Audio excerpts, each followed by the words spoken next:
ጥናት 6 በመንፈስ ቅዱስ መጠመቅ መጽሐፍ ቅዱስ በክርስቶስ ውስጥ አንድ ጥምቀት ብቻ እንዳለ ይነግረናል። በውሃ ውስጥ ጠልቆ መጠመቅ አንዱ ክፍል ብቻ ሲሆን ሌላው በመንፈስ መጠመቅ ነው። ዳግም ከተወለድክ በኋላ ብዙ ለውጦች በሕይወት የተካሄዱ ቢሆንም ለክርስቶስ ለመኖርና በዓለም ውስጥ ለክርስቶስ ለመመስከር ኃይል እንዳጣ ሳታስተውል አልቀረህም።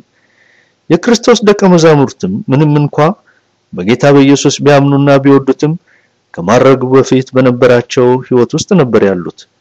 ጌታ ኢየሱስም መንፈስ ቅዱስን እንደሚልክላቸውና ኃይል እንደሚያለብሳቸው ተስፋ ገብቶላቸው ነበር። ይህም ካረገ ከጥቂት ቀናት በኋላ በዓለ 50 በተባለው ቀን ሆነ። በዓለ 50 በቤተ ክርስቲያን ካሌንደር ቀን መቁጠሪያ እንዲሁ ታሪካዊ ክስተት ወይም ቀን ብቻ ሳይሆን አሁንም የሚሰራ እውነታ ነው።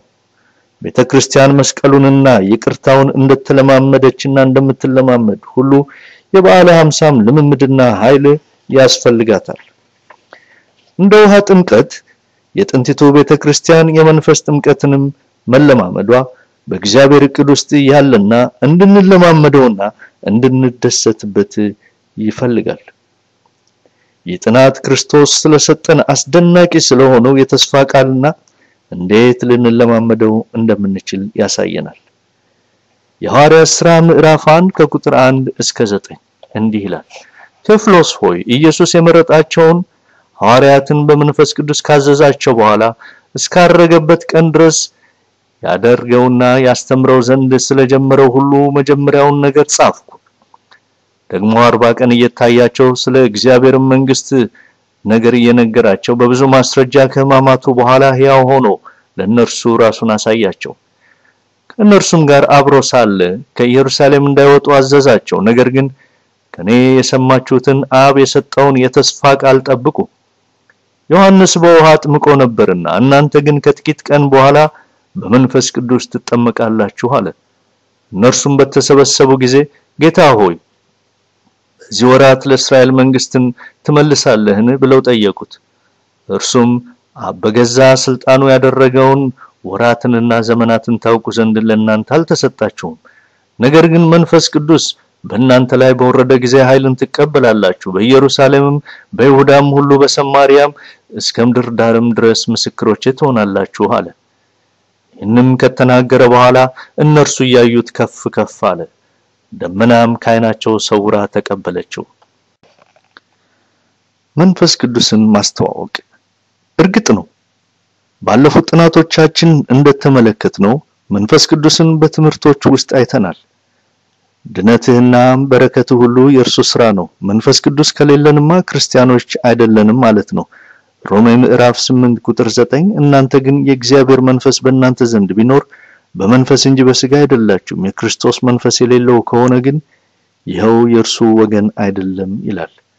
ክርስቶስ ያደረገልንን ሁሉ መንፈስ ቅዱስን በውስጣችን ያደርገዋል። የእግዚአብሔር ኃይልና ግፊት ብቻ አይደለም። እንዳናሳዝነው ተነግሮናል። ኤፌሶን ምዕራፍ 4 ቁጥር 30 ላይ ለቤዛ ቀን የታተማችሁበትን ቅዱስን የእግዚአብሔር መንፈስ አታሳዝኑት ተብሎ ተጽፏል። ኃይልንና ግፊትን ማሳዘን አይቻልም።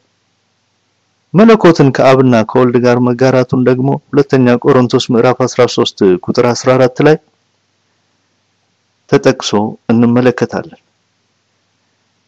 የእግዚአብሔር አብ ፍቅር፣ የልጁ የኢየሱስ ክርስቶስ ጸጋ፣ የመንፈስ ቅዱስም አንድነት ከሁላችን ጋር ይሁን ብሎ ይናገራል። ለዚህ ነው እርሱ እያልን የምንናገረው። አሁን ደግሞ በመንፈስ መጠመቅ ምን እንደሆነ እንመለከታለን። አንዳንድ ጊዜ መንፈስ ቅዱስ በሰዎች ላይ እንደወረደ በእግዚአብሔር ቃል ውስጥ እንመለከታለን። የሐዋርያት ሥራ ምዕራፍ 1 ቁጥር 8 ላይ እንዲህ ይላል፣ ነገር ግን መንፈስ ቅዱስ በእናንተ ላይ በወረደ ጊዜ ኃይልን ትቀበላላችሁ።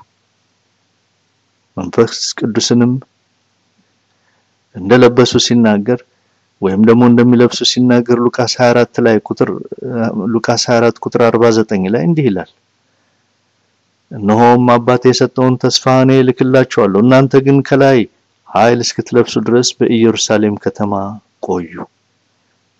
ኃይል እስክትለብሱ ድረስ በኢየሩሳሌም ከተማ ቆዩ።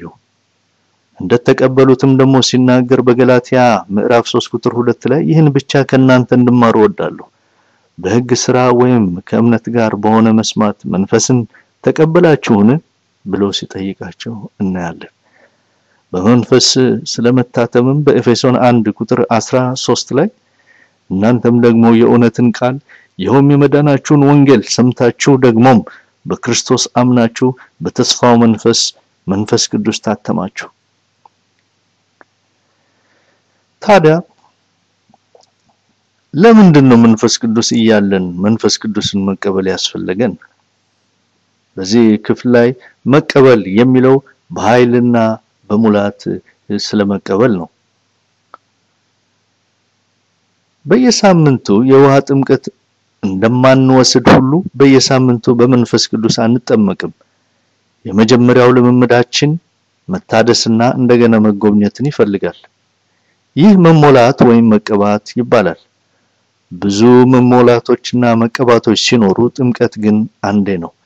ጴጥሮስ ከበዓለ 50ው ልምምዱ በኋላ ሁለት የመሞላቱን እናያለን። የሐዋርያት ሥራ ምዕራፍ 4 ቁጥር 8 እና ቁጥር 31 ላይ በዚያን ጊዜ ጴጥሮስ መንፈስ ቅዱስንም ተሞልቶ እንዲህ አላቸው፣ እናንተ የሕዝብ አለቆችና ሽማግሌዎች። መንፈስ ቅዱስንም ተሞልቶ እንዲህ አላቸው።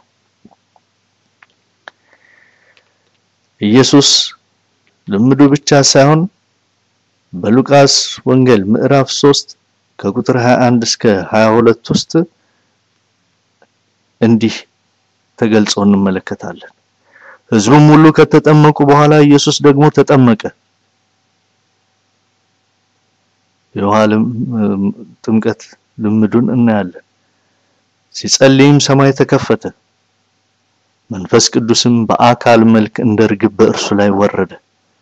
የምወድህ ልጄ ነህ፣ የምወድህ ልጄ አንተ ነህ፣ በአንተ ደስ ይለኛል የሚል ድምጽ ከሰማይ መጣ።